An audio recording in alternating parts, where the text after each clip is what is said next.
नमस्कार, एक बार फिर से मैं आप सभी के सामने उपस्थित हूँ बेहद महत्वपूर्ण टॉपिक के साथ। और ये जेन्युइनली बहुत ही ज़्यादा इंपॉर्टेंट न्यूज़ हो जाती है इंडिया के पॉइंट ऑफ व्यू से। यदि मैं बात करूँ तो ये था भारत का मोस्ट वांटेड आतंकी जिसकी मौत हो गई है। नाम है इनका अब्दुल रहमान मक्की। इन्होंने इंडिया में और सबसे बड़ा ब्लास्ट जो मुंबई हमला, जिसको अभी तक हम याद करते हैं 26/11 का जो हमला हुआ था, उसके लिए इन्होंने फंडिंग दी थी और भी बहुत सारे ब्लास्ट के जिम्मेदार हैं इंडिया में। और इंडिया की मोस्ट वांटेड लिस्ट में ये शामिल थे और फाइनली ये अब इनकी डेथ हो गई। अच्छा, एक कहावत कही जाती है, अगर आपको जीवन में कुछ बड़ा करना है तो या तो ये कितने बड़ी आप पर्सनालिटी बन जाओ, पॉजिटिव पर्सनालिटी की आपका नाम हो, जब मौत हो तो लोगों को आपके बारे में पता चले। जैसे कि फॉर एग्जाम्पल हम लेते हैं, यहाँ पे मैं कंपेयर नहीं कर रही हूँ, प्लीज इसको कंपेयर के तौर पर मत देखना। मैं एक जस्ट आपको बात बता रही हूँ कि इंसान दो ही तरीके से बहुत ज्यादा फेमस हो सकता है, या तो वो बहुत अच्छा इंसान हो या तो वो इतना बुरा इंसान हो कि जब उसकी डेथ हो तो उसके बारे में डिस्कस किया जाए, लोगों को खुशी हो।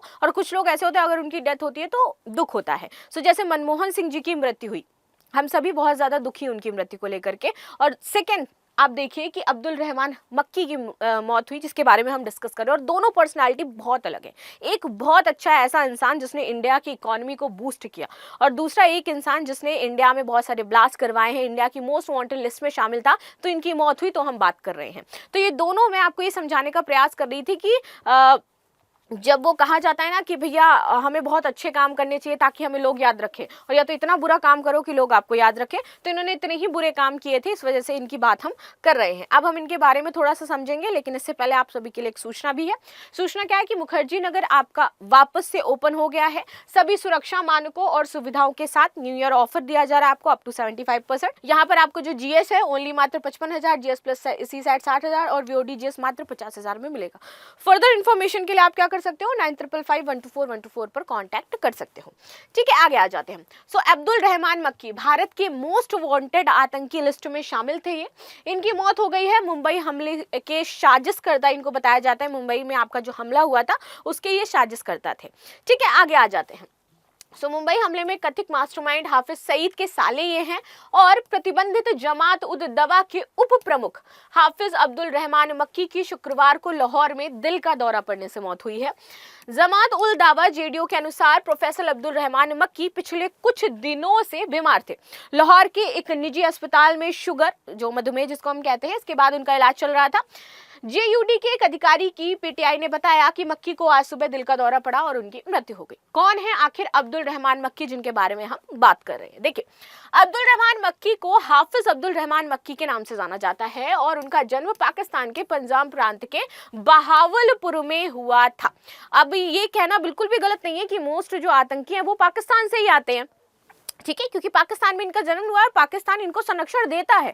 फिर भी पाकिस्तान जब मुद्दा डिस्कस किया जाता है, चाहे वो यूएन में डिस्कस किया जाए आतंकवाद को लेकर के, चाहे ऐसे मुद्दा डिस्कस किया जाए, तो वहां पर वो अपना पल्लू झाड़ लेते हैं। जबकि अभी हम इनके बारे में पढ़ रहे हैं और हमें ये भी पता चला ये कहां से है, पाकिस्तान से है। सो एक जो पाकिस्तान और आतंकवाद है, इसका जो संबंध है इतना घनिष्ठ है कि चाह करके भी आप इसे समाप्त नहीं कर सकते हो। बाकी यदि आप लोगों का कोई इसमें डाउट है या आप कुछ कहना चाहते हो या आप मेरी बात से सहमत नहीं हो, तो आप कमेंट में लिख सकते हो। यदि पाकिस्तान से मुझे कोई व्यक्ति देख रहा हो, ऐसा नहीं है कि पाकिस्तान में हर एक इंसान खराब है या फिर हर एक इंसान बेकार है, ऐसा बिल्कुल भी नहीं है। पाकिस्तान का मेरा भी एक फ्रेंड है जनरली, और वो बहुत अच्छे इंसान है, वो नॉर्मल लाइफ जी रहे हैं, और उनका ये कहना है कि भैया हमारे यहाँ पर चीज़ें इस तरीके से ड्राइवन करी जाती हैं और हमारे यहाँ की इकोनॉमी इतनी ज़्यादा खराब हो गई है कि यहाँ की आम जनता भी परेशान है। हम लोग को ऐसी चीज़ें बताई जाती हैं जैसे कि लाइक इंडिया में ये है, इंडिया में वो है, तो वो जो प्रॉब्लम है वो एक अलग टाइप की पाकिस्तान में चलती रहती है। ठीक, जबकि आप देखो पाकिस्तान में भी इंडियन क्रिकेटर्स के बहुत फैन हैं, आपको देखने को मिल जाएंगे। जब इंडिया जीतता है तो वो लोग भी सेलिब्रेट करते हैं। तो ऐसा नहीं है कि नफरत इस तरीके से है, बट वहाँ पर आतंकवाद का जो कनेक्शन है, क्योंकि वहाँ की गवर्नमेंट इस चीज़ को ड्राइवन कर रही है। वहाँ पर आम जनता को अगर देखा जाए तो वो इतनी बुरी नहीं है जितना वहाँ पे गवर्नमेंट इन सारी चीज़ों को अपने साथ लेकर के चलती है बैक हैंड पे, कि उसको अगर कहीं पर कुछ करना है तो वो आतंकवाद का सहारा लेगी। ये चीज बस पाकिस्तान में गलत है एक। ठीक है, आगे आ जाते हैं। मक्की लंबे समय से हाफिज सईद के बहुत करीबी रहे हैं। उसने लश्कर और जमात उद दावा में कई अहम पद भी संभाले हैं। मक्की पॉलिटिकल चीफ और लश्कर के लिए फंड जुटाने जैसे काम भी संभालते थे। ठीक है, अब ये क्या करते थे, जितने भी पॉलिटिशियंस हैं उनके लिए फंड देते थे। पैसा देते थे। अब सोचो वहां की राजनीति में पैसा कौन दे रहा है, ये दे रहे हैं, तो ऑफ कोर्स राजनीति इनको क्या करेगी, संरक्षित करेगी। जहां पर कुछ काम करवाना होगा तो वहां पे वो काम भी करवाएगी अपने। आगे आते हैं, वो लश्कर की गवर्निंग बॉडी शूरा के भी मेंबर थे। मक्की को 2000 में लाल किले और 2008 में मुंबई में ताज होटल पर आतंकी हमले के लिए भारतीय एजेंसियों ने उसे आरोपी माना था। ठीक है, अमेरिकी वित्त विभाग ने 2010 में उसे ग्लोबल आतंकियों की लिस्ट में शामिल कर दिया था और ये ग्लोबल आतंकी घोषित हो गए थे उस दिन से। आगे बात कर लेते हैं, 6 महीने की कैद की सजा इनको मिली थी। जेडीयू प्रमुख हाफिज सईद के बहनोई मक्की को आतंकवाद विरोधी अदालत ने 2020 में आतंकवाद के वित्त पोषण में 6 महीने की कैद की सजा भी सुनाई थी। जेडीयू का उप प्रमुखों मक्की आतंकवादी को वित्त पोषण में सजा सुनाई गई थी, तब से इनकी चर्चा थोड़ी कम हुई थी। पाकिस्तान मुहिदा मुस्लिम लीग के एक बयान में कहा कि मक्की पाकिस्तानी विचारधारा का समर्थक था, कि वो पाकिस्तान की जो विचारधारा है कि इंडिया को समाप्त कर देना है, इंडिया को खत्म कर देना है, इंडिया ऐसा है, तो वो उस विचारधारा को फॉलो करते थे। 2023 में मक्की को संयुक्त राष्ट्र वैश्विक आतंकवादी घोषित किया गया था। अभी एक साल पहले ही जस्ट ये घोषणा की गई थी, जिसके तहत उसकी संपत्ति जब्त की जाएगी, यात्रा पर प्रतिबंध लगा दिया जाएगा और हथियार इनके प्रतिबंधित कर दिए जाएंगे। सो अब ये 2023 में पूरी तरीके से प्रतिबंधित हो चुके थे। आगे बात करते हैं, 2023 में बना था ये ग्लोबल टेररिस्ट और यूनाइटेड नेशन ने इस पर ठप्पा लगाया था। संपत्ति जब्त करने की इनकी बात कही गई थी कि जहां भी इनकी कोई भी संपत्ति है उसको जब्त कर लिया जाए all over the world wide. इसमें किसी भी सरकार का, किसी भी देश की सरकार का कोई लेना देना नहीं है इससे। अगर सरकार इसको मना करती है, हस्तक्षेप करती है, तो फिर उस सरकार के खिलाफ भी एक्शन लिया जाएगा। ठीक है, मक्की की तालिबान के टॉप कमांडर मुल्ला उल और अल कायदा के अयमान अल जवाहिरी से करीबी होने का भी इल्जाम है कि उसके साथ मिलकर के काम करते थे। भारत के खिलाफ ही बहुत भड़काऊ बयान दिया करते थे, क्योंकि पाकिस्तानी विचारधारा के समर्थक थे, तो इनको भारत कभी अच्छा नहीं लगा और इसलिए भारत में ऐसे हमले करवाया करते थे। मक्की अपने भारत विरोधी भाषणों के लिए पाकिस्तान में काफी फेमस थे। ठीक है, 2017 में उसके बेटे उवैद रहमान मक्की को जम्मू और कश्मीर में भारतीय सिक्योरिटी फोर्स के जरिए ऑपरेशन में मार दिया गया था। यूएसए के फाइनेंस डिपार्टमेंट ने मक्की को खास तौर पर से नामित अंतर्राष्ट्रीय आतंकवादी घोषित किया हुआ है।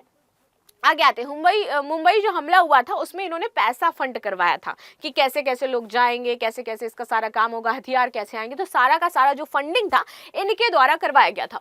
तो अब्दुल रहमान मक्की का नाम मुंबई हमले से जुड़ा हुआ है, जो 26/11 में आपको मुंबई हमला हुआ था और इसके लिए आतंकवादियों को जो पैसा चाहिए था वो इन्होंने दिया था और इस हमले में करीब 166 लोग मारे गए थे। हमले के खिलाफ सेना की कार्रवाई में कुल 9 आतंकवादी भी मारे गए थे और इस दौरान एक आतंकवादी आमिर अजमल कसाब को जिंदा पकड़ा गया था और फिर उसके बाद इनको फांसी की सजा सुनाई गई थी।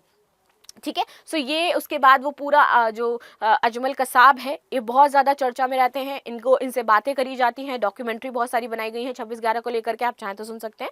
और यहाँ पर ऐसे लोगों का माइंड वॉश किया जाता है कि आपको जन्नत मिलेगी, आप जब मरोगे तो आपके शरीर से खुशबू आएगी। किसके मरने से किसकी बॉडी से खुशबू आती है भाई, मुझे तो समझ नहीं आता। और जिहाद, यहाँ पर एक जो बहुत फेमस टर्म चलता है, जिहाद जिहाद जिहाद जिहाद, पता ही नहीं एक्चुअल में जिहाद होता क्या है। जब आप रियल कभी किसी मुस्लिम से मिलोगे ना तो वो आपको बताएगा कि एक्चुअल में जिहाद होता क्या है। जिहाद के नाम पर ये जो आतंक फैलाया जा रहा है ये पूरी तरीके से गलत हो जाता है। ठीक है, सो ये सारी चीज़ें थी जो आज हमने डिस्कस करी। बहुत ही इंपॉर्टेंट डे भी हो जाता है इंडिया के लिए आज, कि उसका एक मोस्ट वांटेड जो आतंकी है जिसने इतने सारे लोगों की जान ली थी उसकी भी आज मृत्यु हो चुकी है। सो मिलते हैं हम नेक्स्ट क्लास में, तब तक के लिए धन्यवाद। लाइक शेयर सब्सक्राइब करना बिल्कुल भी ना भूलें and thank you so much.